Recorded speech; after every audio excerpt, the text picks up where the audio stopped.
Ensinnäkin mä puhuin täältä 5 liitosta, mitä Jumala on meille antanut. Ja ne 5 liittoa oli Nooan, Abrahamin, Mooseksen, Davidin ja Messiaanin liitto. Ja Nooan liitosta muistatte siellä, mä en nyt lue niitä Raamatun paikkoja, mutta muistatte sieltä, mikä se Nooan liitto oli. Siellä sanoi, että älä syö mitään verta lihoineensa ja ei saanut sitä verta, koska siinä oli kaiken elämän sielun sen veressä. Ja se oli lupaus sovituksesta. Siitä, että Jumala tuli sovittamaan kaiken lihan, siis ihmisen, siis kaikki sielut. Ja tietysti tarvittiin sovittaja. Ja no sitten tuli Abrahamin liitto, oli se ympärileikkaus. Ja ympärileikkaus kuvaa uudesti syntymää. Ja Mooseksen liitto oli, hänen tuli nämä käskyt ja lakiopetus. Ja hänen tehtävänä oli tehdä kansasta pyhä papisto. Tämä tuntuu aika ihmeelliseltä, mutta näin se vaan on. Daavidin liitto oli, että Daavidille luvattiin ikuinen kuninkuus. Ja Jumalan valtakunnan lapset on kuninkaan lapsia, me ollaan kanssaperillisiä. Ja messiaanisuus, se oli sitten se, että ikuinen sovituksen kautta saatu pappeus ja kuninkuus. Eli nämä oli niin kuin esikuvia sieltä, jos muistatte Nooan, niin se on lupaus sovituksesta ja sovittaja tuli. Abrahamin ympärileikkaus hän uskon kautta tuli siihen kansan sisälle. Hänhän ei ollut juutalainen, hän tuli sinne niin kuin sisälle ja ympärileikkauksen kautta hänestä tuli niin kuin kansa. Ja sitten se kuvaa sitä, kuinka ihmiset uudesti syntyy ja tulee uskoon, tulee paljon, hänelle luvattiin paljon perillisiä. Mooses, tämä kuva ihan läpi leikkaus, jos katsoo niin kuin seurakunnan tilassa. Sitten Mooses toi nämä käskyt ja laki ja opetus. Eli hän oli valmistamassa kansaa pyhäksi papistoksi. Meistä puhutaan, me ollaan omaisuuskansa. Ja Daavid, meillä on ikuinen kuninkuus, meillä on kaikilla. Nämä kuuluu kaikki meille nämä liitot. Ja tämä messiaanisuus, vaikka monet sanoo, että se on toteutunut, mun mielestä se ei ole toteutunut vielä. Se toteutuu vasta taivaallisessa, koska siellä sanotaan, että veli ei veljään. Täällä me opetetaan toisiamme. Siellä ei ketään ei enää tarvitse opettaa, kun kaikki ovat jo pappeja. Heillä on kaikki, tämä sovitus ja kaikki on suoritettu. Sitten me ollaan siinä messiaanisessa liitossa taivaan valtakunnassa. Me ollaan päästy sinne messiaaniseen yhteyteen, ymmärrättekö? Ja siellä meillä on pappeus ja kuninkuus. Kuninkuus oikeassa kädessä, valtikka ja pappeus vasemmassa. No niin, mä luen nämä käskyt nopeasti, koska mä oon nämä itse kääntänyt, siis englanniksi, tuosta Complete Jewish Bibleista. Käänsin nämä itse sillä näin suoraan, koska ne oli aivan väärin, niin kuin tiedetään, että niitä on 10 on jaettu ihan väärin. Minä olen Adonai, sinun Jumalasi, joka toin sinut ulos Egyptin maasta, ulos orjuudesta.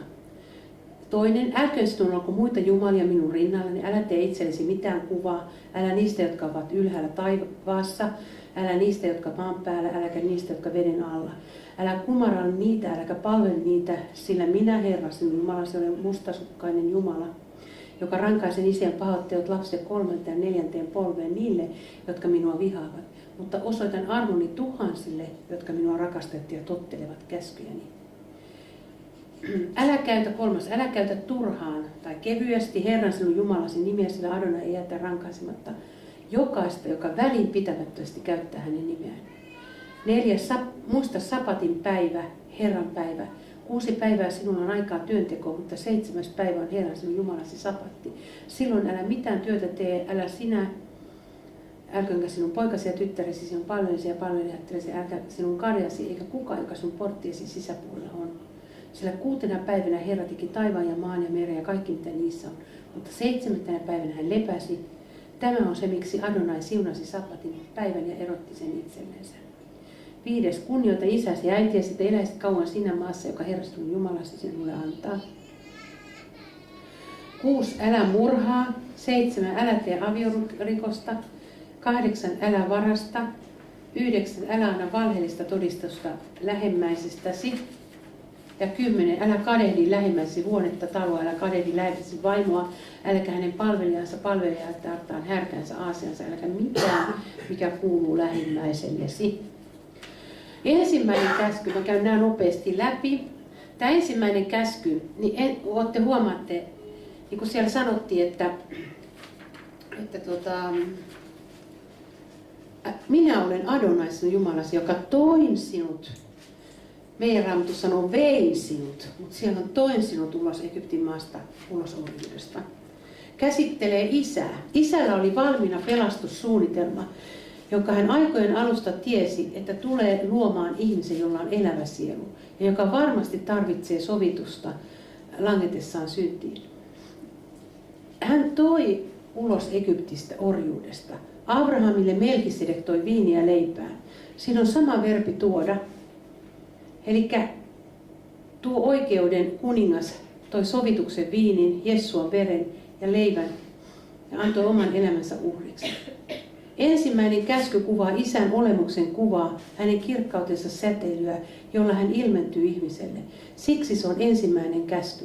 Muuta Jumalaa ei ole kuin pelastussuunnitelman luoja. Isä on ainoa Ehad. Ja jos tiedätte, mä olen kertonut tästä Ehad-verbistä. Ehad tarkoittaa yksi, mutta niin kun mies ja vaimo on yhdessä, niin niistä tulee Ehad, mutta ne on silti kaksi. Yahid oli muistaakseni se verbi, joka tarkoittaa absoluuttista yhtä, jos puhutaan vain yhdestä persoonasta. Mutta Ehadissa voi olla vaikka 5, mutta ne voi tulla 9. Käsittäkää Jumalan, ymmärtäkää, mitä se oikeasti tarkoittaa. Se on aika ihmeellinen asia. Silti hän on yksi. Jeesus oli isän olemuksen kuva hänen kirkkautensa säteily. Mä tuon tässä esiin sen, mikä oli ensimmäisen käsky. Herra sanoi mulle, kun hän puhui mulle silloin herätti ja sanoi, että mun pitää tehdä näistä käskyistä. Nämä ensimmäinen 3 käskyä käsittelee isää, poikaa ja pyhää henkeä.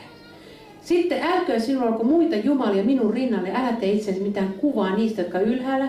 Ja sitten taivaassa, mistä maassa ja alhaalla. Ja, no niin, sitten sanotaan, äläkä kumara, äläkä palvele niitä, sillä minä, Herra, Adonai, sinun Jumala, se olen mustasukkainen, kiivas Jumala, joka rankaisi isien pahat teot lapsen 3. ja 4.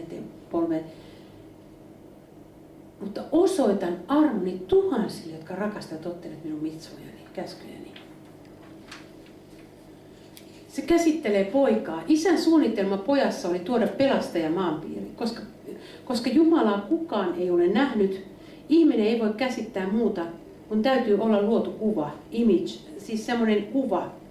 Hän tuli isän olemuksen kuvaksi, hänen kirkkautensa säteilyksi, näyttämään mitä isä on ja miten hän rakastaa luotujaan.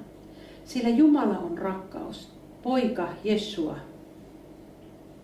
Ja tässä oli kielto kuitenkin tehdä Jumalan kuva, koska me ihmiset aina halutaan tehdä joku, jota me palvotaan. Se on niitä epäjumalan kuvia. Minkä takia tämä annettiin tämä käsky? Koska Jeshua annettiin, mutta hänestä ei saatu tehdä kuvaa. Ymmärrättekö? Ei palvoa sitä luotua. Hän sai kyllä lihan ruumiin, mutta ei sitä palvota sitä luotua. Vaan mikä se oli se oleellinen? Se, että hänen piti kuolla.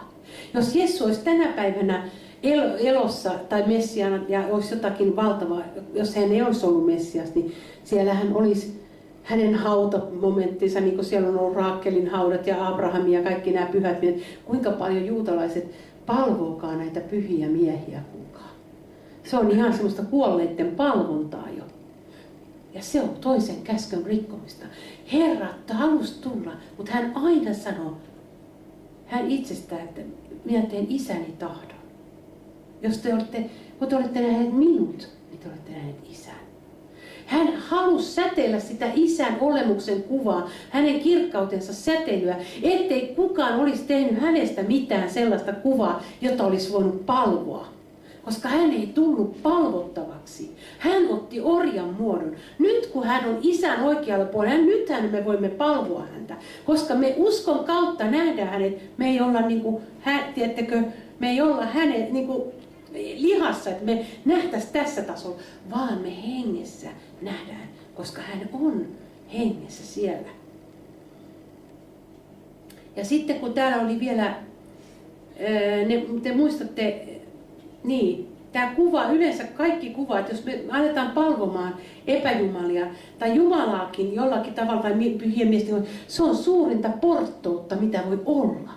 Koska porttous, haureus on sitä, että sä et ole uskollinen Jesualle, Jumalalle. Sä et ole uskollinen, vaan sä alat palvomaan jotain muuta. Se on ihan niin kuin aviovaimo menee toiselle miehelle. Seurakunta. Se on porttuutta. 3. käsky. Niin sitten mä vielä sanon tänne, että siinä kohtaa, kun ne sanoivat, että joo, että tulkoon veresi meidän lastemme päälle. Muistatte, kun tässä oli, että 3., 4. polve, he itse olivat huutamassa siellä, kun ristiin naulitse, ja sitten he sai sen kirouksen.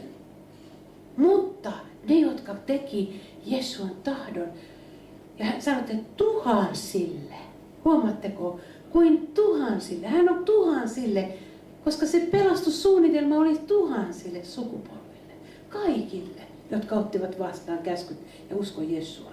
3. käsky käsittelee pyhää henkeä.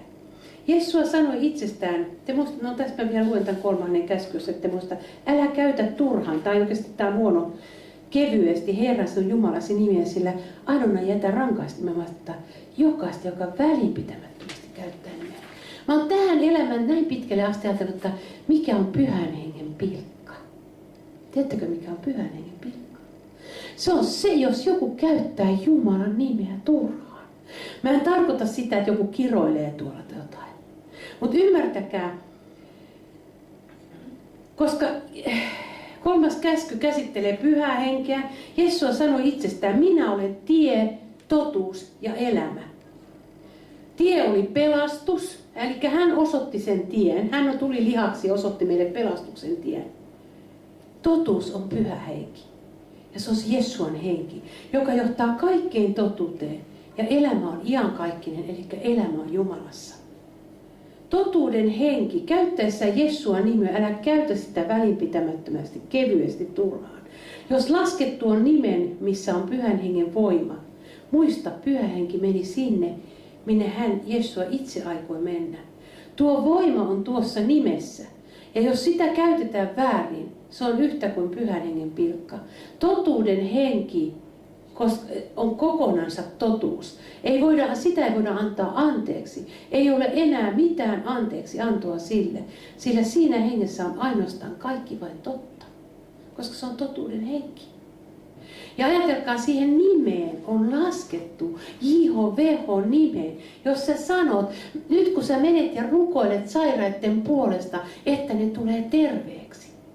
Kuka se parantaa? Ei se ole Jeesua, eikä se ole Jumala, vaan se on pyhä henki, koska se on Jeesuan henki, joka toimii täällä maaplaneetalla nyt.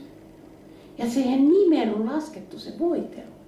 Älä käytä sitä nimen väärin, koska pyhä henki on siinä nimessä. Se voitelu on. Nythän me heitetään täällä takkia ja voiteluita. Se on järkyttävää. Ja he käytetään nimeä, jota ei edes ymmärretä, mikä voima siinä nimessä on. Kukaan ei voi halveksia sitä. Ne kuolee niihin synteihin, jotka halveksii pyhää henkeä, sillä tuohon Jumalan nimeen on asetettu sen hengen kokonainen totuus ja voima. Jos te ymmärrätte, käsitätte sen, älä käytä sitä nimeä. Nyt me sanotaan Jeesus Kristus, Jeesus on Herra ja huudetaan tuolla ja okei, hän on Herra. Mutta jos sä panet kätesi sairaanpa päälle, tulevat terveeksi. Jos hänen nimessään. Miten te ajattelitte, että se hänen nimi toimii? Mä en ole ennen ajatellut sitä näin, mutta Pyhä Henki varasi sen. Hänet on asetettu, koska kaikki on asetettu nyt Jeesuan nimen alle. Ja tämä voima kulkee sen nimen alla. Älä käytä sitä nimeä turhaan. Se, että me sanotaan kevyesti, joka kerta, jos sä ojennat sormeen, sä oot Jeesua nimessä tapahtukoon. Tiedätkö, se tapahtuu?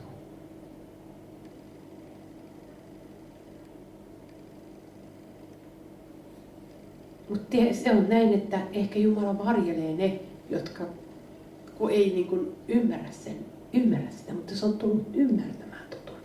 Juutalaisilta tämä opetus on ihan selvä, koska ne ymmärtää Jumalan nimen pyhyyden.